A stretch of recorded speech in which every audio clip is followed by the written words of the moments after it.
Hello, and welcome to Taste the Meal with Your Ears. This is the place where we explore inspiring books and powerful ideas in personal development. In today's episode, we'll be talking about the book Master Your Emotions, written by Thibaut Maurice. We're going to dive right into Chapter 2, which is titled, What is the Ego? So, when you hear that word ego, what's the first thing that pops into your head? For a lot of us, we probably picture someone who's super arrogant, maybe a little boastful. But what if I told you that's really just scratching the surface? You see, this book really challenges us to look way past that simple definition. It makes the point that while pride is definitely a part of the ego, it's not the whole story, not even close. You can actually seem really humble on the outside, but still be completely run by your ego on the inside. So let's get a much clearer picture of what we're really talking about. Okay, check this out. On one side, you have the common view. Ego is just pride, right? It's a personality trait you show off.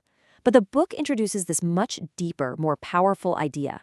It says the ego is our constructed identity. It's a story that we've built up in our own minds about who we are. And the really crazy part? A lot of the time, it's running the show unconsciously, kind of like a puppet master, pulling the strings when we're not even looking. So here it is, the book's official definition.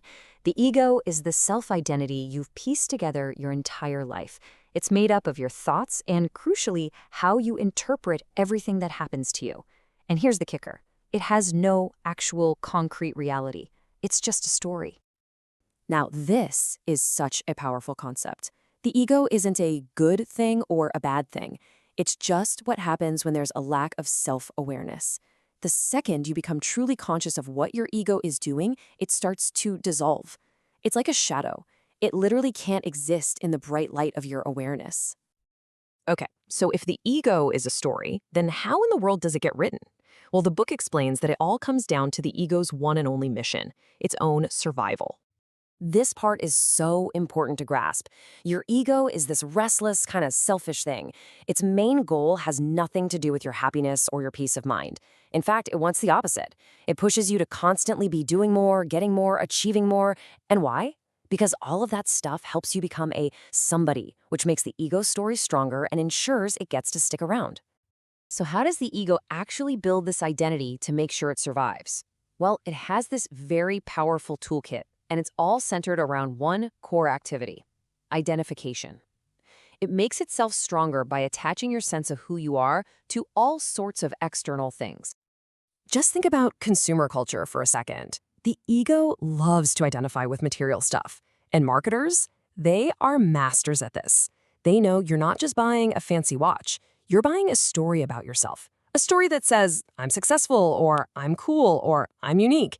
And your ego just eats that up to make its own identity feel more real. The body is another really easy target for the ego. I mean, it's the most visible part of us. But when you start getting your sense of self-worth from how you look, you become incredibly vulnerable. Any little flaw, or even just the natural process of getting older, can feel like a direct attack on who you are at your core. And this attachment doesn't just stop with things. It moves right on to people. The ego often sees relationships as transactions. It's always asking, what can I get from this person? This could be wanting approval from your parents, getting respect from your boss, or even using your own kids to live out the dreams you never got to. This quote from Anthony DeMello just hits the nail on the head, doesn't it? That desperate feeling of I need someone is often just the ego talking. The book suggests that once you realize you're already whole on your own, you can connect with people just for who they are, not for what your ego can get out of them. Seriously, the ego's reach is massive. It will latch onto pretty much everything. Your job, your political party, your social status, even your problems. Every single one of these becomes another brick in the wall of that identity it's trying to build. So because the ego lives and breathes through comparison, it has this constant need to feel superior to other egos. And to do that, it has a few go-to strategies. You could even call them its favorite games.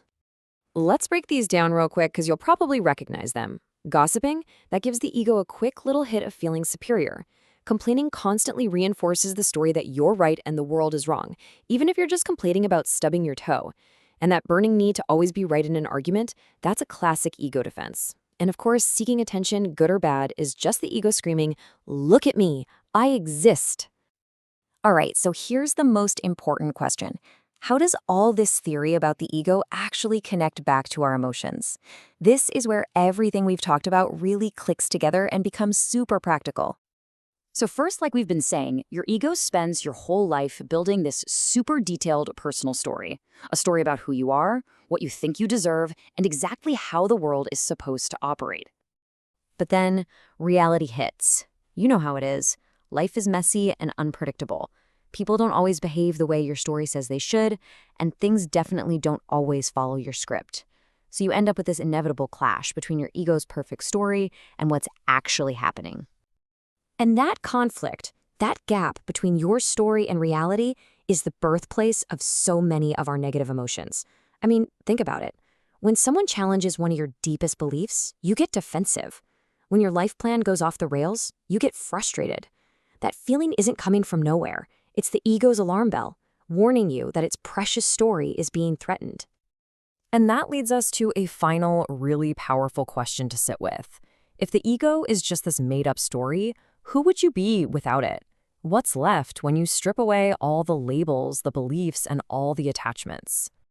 That is definitely something to think about. See you for the next episode where we will explore Chapter 3 titled The Nature of Emotions.